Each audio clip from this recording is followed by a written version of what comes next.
दोस्तों एक बार फिर आपका स्वागत है, अभिनंदन है आपके अपने YouTube channel Aryan institute Allahabad में। दोस्तों जैसा कि थंबनेल देख पा रहे हैं, आपके बीच में डीएलएड प्रथम सेमेस्टर को आपके बीच में कंप्यूटर कहा जाए, कंप्यूटर के हर एक चैप्टर को हम फिनिश करने का प्रयास कर रहे हैं। देखिए कहा जा रहा है एक ही वीडियो में समाप्त चैप्टर नंबर 3। ऑलरेडी हम चैप्टर नंबर 1 और 2 को एक ही चैप्टर में फिनिश करने के बाद आज चैप्टर नंबर 3 को हम फिनिश करने का प्रयास कर रहे हैं। देखिए चैप्टर का नाम है, जैसा कि आप देख पा रहे हैं, कंप्यूटर प्रणाली के प्रकार, यानी कहा जाए टाइप्स ऑफ कंप्यूटर सिस्टम। ठीक है, कंप्यूटर प्रणाली के प्रकार कितने होते हैं नीचे यहाँ देखिए। डीएलएड प्रथम सेमेस्टर की अगर आप शॉर्ट नोट्स, डीएलएड प्रथम semester short notes, model paper और प्रीवियस ईयर पेपर अगर आप प्राप्त करना चाहते हैं तो मात्र सिर्फ 220 रुपये का शुल्क आपको पेमेंट करना है। और अगर आप डायरेक्टली नहीं कर पा रहे हैं तो बिल्कुल आप 9452331053 पर संपर्क करेंगे। आपके लिए बेहतरीन से बेहतरीन क्लासें हर एक सब्जेक्ट की चैनल के माध्यम से चलाई जा रही हैं। ठीक है, और मैंने ये ठान रखा है कि अगर आप शॉर्ट नोट्स को प्राप्त कर रहे हैं और चैनल के द्वारा मॉडल पेपर और प्रीवियस ईयर पेपर को आप लगातार जो है रीड कर रहे हैं, तो मैं दावा करता हूं कि 25 में 25 नंबर आपको दिलाकर मैं दम लूंगा। ठीक है, देखिए अब एक चीज़ और मैं आपसे कहना चाहूँगा, मेरे कहने से आपको बाबू 25 में 25 नहीं मिल जाएगा। ठीक है, जितना मैं कहूँगा उतना आपको करना पड़ेगा। ठीक है, मैं जितना कंटेंट यहाँ से प्रोवाइड कर दूँ, अगर आप उतना ही पढ़ लीजिए ना तो आपको कोई काट नहीं सकता। लेकिन आप करके तो देखिए, आप बहुत सारी बुकों को परचेज किया होगा, आप एक बार शॉर्ट नोट्स को प्राप्त करिए और आप अपनी बेहतरीन से बेहतरीन सफलता को सुनिश्चित करें। तो चलिए हम चैप्टर की शुरुआत करते हैं, लेकिन उससे पहले एक छोटा सा निवेदन करना चाहूँगा कि चैनल पर फर्स्ट टाइम विजिट किए हैं तो चैनल को सब्सक्राइब जरूर कीजिएगा। और आपका फीडबैक मुझे नहीं मिल पाता है तो प्लीज़ आप अपना फीडबैक दें कि यहाँ से दी जा रही चीज़ें आपको समझ में आ रही हैं कि नहीं आ रही हैं। मैं हमेशा कहता हूं कि आपको यहां से मैं जो भी प्रोवाइड कर रहा हूं, अगर आपको नहीं समझ में आ रहा है तो आप दिए गए नंबर 9452331053 पर आप संपर्क जरूर करें। मैं हर संभव प्रयास करूंगा कि आपके लिए बेहतर से बेहतर कंटेंट को दिया जाए। तो चलिए हम चैप्टर की शुरुआत करते हैं। चलिए देखिए आपके बीच में कंटेंट मैंने डाल रखा है। सबसे ऊपर कहा जा रहा है कंप्यूटर प्रणाली के प्रकार, या कहा जाए टाइप्स ऑफ कंप्यूटर सिस्टम। अब इसके अंतर्गत अगर कहा जाए तो ध्यान दीजिएगा। देखिए सबसे पहले आ रहा है कि कंप्यूटर का वर्गीकरण मुख्यतः 3 आधार पर किया जाता है। अभी आपके बीच में हम चर्चा करते हैं, लेकिन उससे पहले कंप्यूटर के वर्गीकरण के लिए मुख्यतः 3 आधार पर किया जाता है। ठीक है, पहला आ रहा है अनुप्रयोग या आंकड़ों के प्रदर्शन के आधार पर, है ना। आप यहाँ ध्यान दीजिएगा, पूछा जा सकता है कि अनुप्रयोग या आंकड़ों के आधार पर। देखिए मैंने बिल्कुल शॉर्ट में आपको चीज़ दिया है। अभी मैं आपको अगर कहता, जैसे मैंने 3 आधार आपको बताया, ये पहला आधार है, यहाँ मैंने दूसरा आधार लिखा होता और यहाँ मैंने तीसरा आधार लिखा होता, तो फिर ये मैं आपको पहले हेडिंग डालता। तो अब चलिए आगे हम आपको बता रहे हैं कि अनुप्रयोग या आंकड़ों के प्रदर्शन के आधार पर। लेकिन मैंने ये काम आपको नहीं किया है यार। मैं सोचता हूँ कि जितना कम से कम आपको कंटेंट दिया जाए, ठीक है, जितना आपका काम चल जाए उतना ही आपको दिया जाए। कोई फर्जी करने का कोई मतलब नहीं होता। तो पहला है अनुप्रयोग या आंकड़ों के आधार पर, दूसरा होता है उद्देश्य पर आधारित, तीसरा होता है आकार व क्षमता अथवा गति के आधार पर। ठीक है, तो पहला है अनुप्रयोग के आधार पर। और इस पहले के अकॉर्डिंग अगर कहें तो इसके भी कई भाग होते हैं। अनुप्रयोग आंकड़ों के प्रदर्शन के आधार पर इस प्रकार के जो है विभिन्न भागों में विभाजित किया जाता है। पहला है एनालॉग कंप्यूटर, डिजिटल कंप्यूटर और हाइब्रिड कंप्यूटर, है ना। अब चलिए एक एक चीज़ों को आप समझने का प्रयास करिए। ठीक है, चलिए देखिए आ रहा है सबसे ऊपर है एनालॉग कंप्यूटर होता क्या है। ध्यान दीजिएगा, अगर हम एनालॉग कंप्यूटर के बारे में बताएं तो ये कंप्यूटर जो है संकेतों के रूप में जनित आंकड़ों पर प्रक्रिया करके परिणाम प्रदान करता है। ये आंकड़े जो है अपने स्रोत से लगातार संकेतों के रूप में उत्पन्न होते रहते हैं, इसलिए इस प्रकार के आंकड़ों को निरंतर जो है जनित आंकड़े कहते हैं। इस प्रकार के आंकड़े तमाम तापमान, लंबाई, दबाव आदि एनालॉग कंप्यूटर से किया जाता है। और भी मैं आपको बताऊं अगर, तो एनालॉग कंप्यूटर से जो है एनालॉग कंप्यूटर जो है ये तो मैंने आपको बता दिया, ठीक है। हालांकि इसमें हमने सारी चीज़ें आपको बता दिया है, जो जो चीज़ें प्राप्त किया जाता है, जो कंप्यूटर निरंतर जनित जो है संकेतों पर कार्य करते हैं, वे एनालॉग कंप्यूटर कहते हैं। ये तो मैंने आपको बता दिया, ये चीज़ें आपके लिए सफिशिएंट है, इसमें ज़्यादा कुछ आपको बताना नहीं है। आपका आ रहा है डिजिटल कंप्यूटर। देखिए डिजिटल कंप्यूटर थोड़ा सा आपका ब्रॉड है, बिखरे हुए आंकड़े को अंकीय रूप में एकत्रित करके उन पर प्रक्रिया करने वाले कंप्यूटर को हम डिजिटल कंप्यूटर कहते हैं। ये बिल्कुल शॉर्ट परिभाषा है ना। अब यहाँ देखिए ये तो हो गया बिखरे, या कहा जाए बिखरे प्रकार के आंकड़ों को हम प्रतिदिन जो है प्रक्रिया करके अलग अलग जो है अलग अलग समय पर व अलग अलग स्थलों पर या स्थानों पर उत्पन्न होते हैं। इन्हें अंकीय रूप में एक स्थान पर संरक्षित किया जाता है। इस प्रक्रिया को हम, इन्हें भी छोड़िए, ठीक है, जो कोई मतलब नहीं है, जो आपके लिए महत्वपूर्ण है उसे ही आप जानिए, ठीक है। डिजिटल कंप्यूटर यहाँ देख लीजिए क्या है। अगला आता है हाइब्रिड कंप्यूटर, है ना। Hybrid computer most important computer है, आप समझिएगा। अगर हम हाइब्रिड कंप्यूटर के अंतर्गत कहें तो इन चीज़ों को आप देखते रहिएगा। इस प्रकार के कंप्यूटर एनालॉग व डिजिटल कंप्यूटर दोनों के गुण से युक्त होते हैं। कौन? Hybrid computer. पहला आप लिखेंगे कि ये जो हमारा हाइब्रिड कंप्यूटर है ये एनालॉग कंप्यूटर और जो मैंने आपको दूसरा बताया डिजिटल कंप्यूटर से युक्त कौन कंप्यूटर होता है? हाइब्रिड कंप्यूटर होता है, ठीक है। एनालॉग जो है डिजिटल कंप्यूटर दोनों गुणों से युक्त होता है। ये कंप्यूटर जो है निरंतर जनित आंकड़ों तथा अंकीय आंकड़ों दोनों प्रकार के आंकड़ों पर प्रक्रिया करने में जो है सक्षम होते हैं। डिजिटल व एनालॉग दोनों के गुणों की उपलब्धता के कारण ही इन कंप्यूटरों को हाइब्रिड कंप्यूटर कहा जाता है, ठीक है। अब इसका प्रयोग कहाँ होता है? प्रयोग के बारे में आप थोड़ा सा देख लीजिए। किसी अस्पताल, जैसे इसका जो यूज़ है वो अस्पताल के जो रोगी होते हैं उसका जो तापमान होता है रक्तचाप को नापने व रोगी के रोग संबंधी आंकड़ों का संसाधन या कहा जाए प्रोसेसिंग, दोनों प्रकार के कार्य जो है मात्र हाइब्रिड कंप्यूटर से ही संभव हो पाता है। अभी आप लेके चले जाइए डिजिटल कंप्यूटर, एनालॉग कंप्यूटर, तो उसका प्रयोग नहीं होता है, ठीक है। तो हॉस्पिटल इत्यादि में ये जो हाइब्रिड कंप्यूटर होते हैं इनका प्रयोग ज़्यादातर होता है। अब यहाँ देखिए उद्देश्य के आधार पर जो देखिए पहला आ रहा है सामान्य उद्देश्य कंप्यूटर। उद्देश्य के आधार पर जो है कंप्यूटरों को मुख्यतः दो भागों में बांटा गया है। पहला है जो है सामान्य उद्देश्य कंप्यूटर, जनरल पर्पस कंप्यूटर। दूसरा है विशिष्ट उद्देश्य कंप्यूटर, स्पेशल जो है पर्पस कंप्यूटर। अब यहाँ से देखिए पहला है जो है आ रहा है सामान्य उद्देश्य कंप्यूटर। अब इसे आप ध्यान दीजिएगा।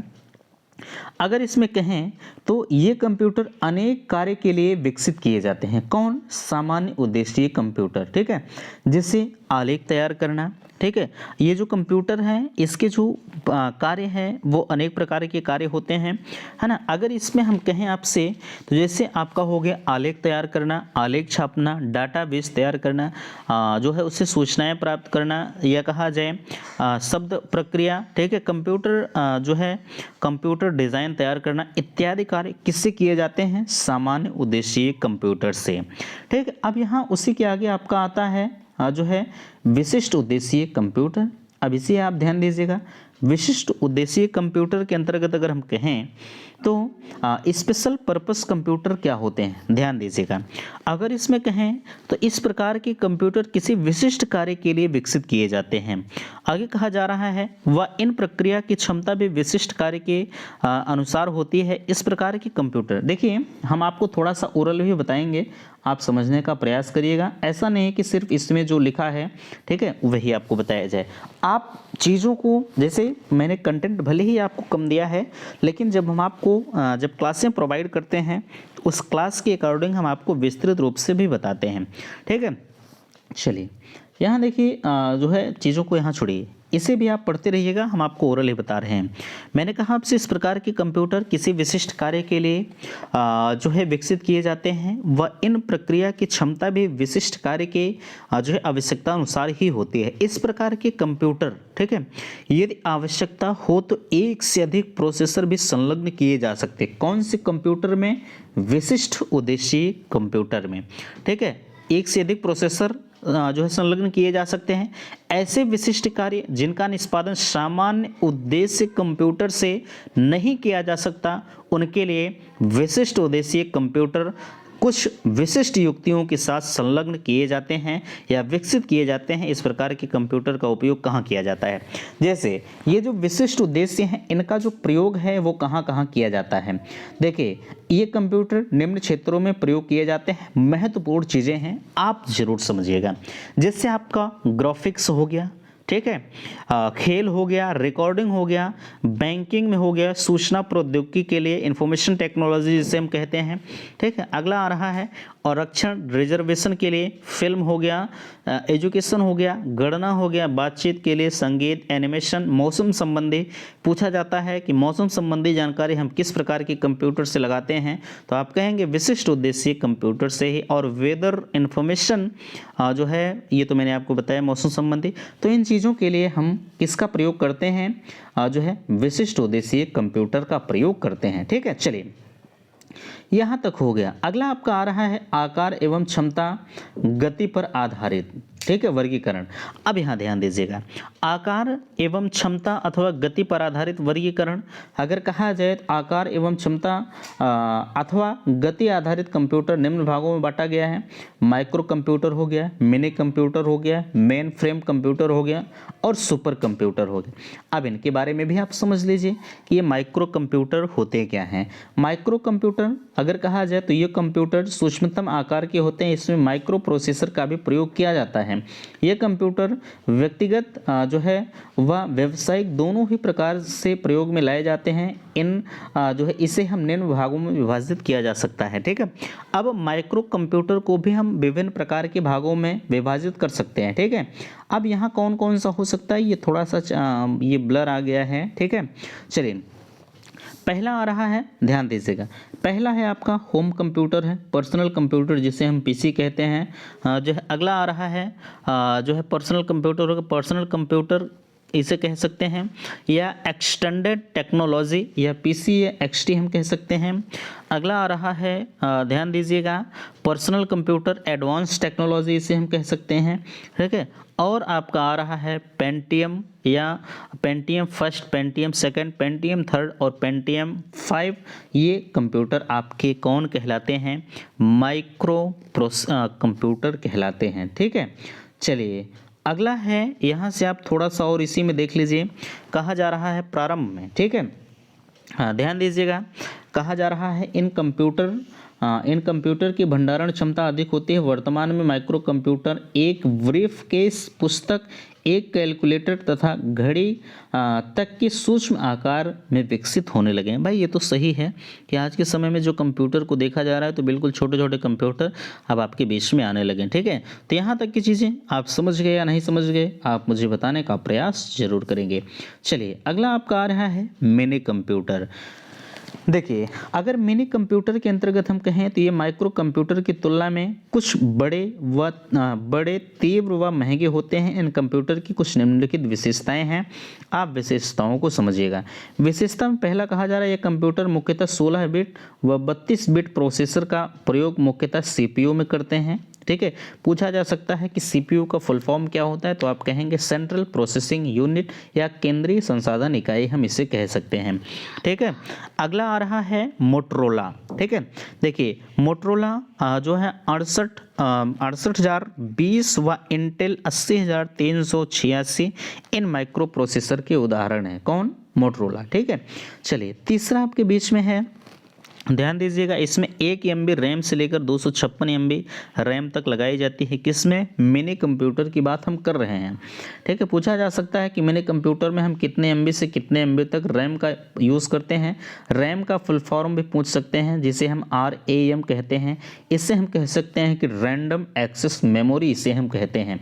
ठीक है, और एक शब्द आता है रोम, आता है रीड ओनली मेमोरी इसे हम कहते हैं। ये अधिकतर इनके फुल फॉर्म आपसे एग्जाम में पूछे गए हैं, आप समझने का प्रयास जरूर करिएगा। ठीक है, चलिए यहाँ तक की चीज़ें आपको समझ में आ गई होंगी, उम्मीद करते हैं। ठीक है, बाकी अगर कहीं कोई दिक्कत होती है तो आप मुझे ज़रूर बताइएगा। चलिए अगला यहाँ आ रहा है, समझने का प्रयास करेंगे। देखिए, ये संचार की सुविधा प्रदान करता है। पाँचवा है जो है माइटी फ्रेम, मैग्ने, PDP-8 आदि मिनी कंप्यूटर हैं। अब यहाँ से आ रहा है आपका 3rd नंबर में देखेंगे मेन फ्रेम कंप्यूटर। ठीक है, अब यहाँ मेन फ्रेम, हालांकि इसमें और चीज़ें, ये कंप्यूटर संचार की सुविधा प्रदान करता है। इसमें यूनिक्स, लाइनेक्स, सोलारिस इत्यादि जो है परिचालन प्रणालियाँ युक्त होती हैं। चीज़ों को छोड़िए, आप जो महत्वपूर्ण है आप उतना ही चीज़ों को जानिए। ठीक है, ज़्यादा चीज़ें कोई मतलब नहीं होती हैं। Main frame computer, main frame computer, ये कंप्यूटर मिनी कंप्यूटर से अधिक क्षमता वाले कंप्यूटर होते हैं। ठीक है, कौन? ये मेन फ्रेम कंप्यूटर। अब इनकी कुछ विशेषताएं हैं, आप विशेषताओं से परिचित होइए। पहला कहा जा रहा है इसमें 48 बिट, 60 बिट और 64 बिट प्रोसेसर व एड्रेसिंग प्रणाली का प्रयोग किया जाता है। किसमें? मेन फ्रेम कंप्यूटर में, है ना। चलिए अगला आ रहा है ना, देखिएगा अगर हम अगले की बात करें तो पेज थोड़ा सा इधर उधर हो जा रहा है। ठीक है, हाँ अगला है आपके बीच में, इसमें 256 MB से अधिक रैम लगाई जा सकती है। अभी आपने इसके पहले जो देखा 1 से 256 MB तक रैम मिनी कंप्यूटर में लगाई जाती थी, लेकिन अब आपके बीच में मेन फ्रेम कंप्यूटर जब आया तो 256 MB से अधिक जो है रैम लगाई जा सकती है। ठीक है, अब तीसरा आपके बीच में आ रहा है, तीसरे को समझिएगा, कहा जा रहा है कि जो है इन कंप्यूटरों में, ठीक है, कहा जा रहा है DEC। देखिए DEC 10, IBM 370, EC जो है 1020 आदि मेन फ्रेम कंप्यूटर पूछा जा सकता है।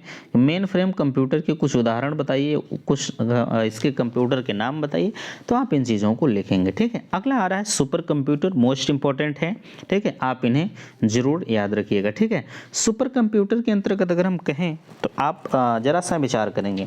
सुपर कंप्यूटर, ये कंप्यूटर सबसे अधिक तीव्र गति से जो है संग्रह क्षमता प्रयोगता वाले कंप्यूटर हैं। इसमें अनेक CPU होते हैं। इस प्रकार के कंप्यूटर नॉन वन जो है न्यूमैन पद्धति का प्रयोग किया जाता है। ध्यान दीजिएगा, सुपर कंप्यूटर के अंतर्गत अगर कहा जाए तो यह कंप्यूटर जो है सबसे अधिक जो है क्षमता प्रयोगता वाले कंप्यूटर हैं। इसमें CPU, इसमें अनेकों CPU होते हैं। ये समांतर क्रिया करने में सक्षम होते हैं। इन कंप्यूटरों में नॉन वन न्यूमैन पद्धति का भी प्रयोग किया जाता है। ठीक है, चलिए थोड़ा सा और यहाँ आगे देखेंगे, हम बताने का प्रयास करते हैं। सुपर कंप्यूटर में अनेक संसाधन प्रणालियाँ प्रयोग की जाती हैं।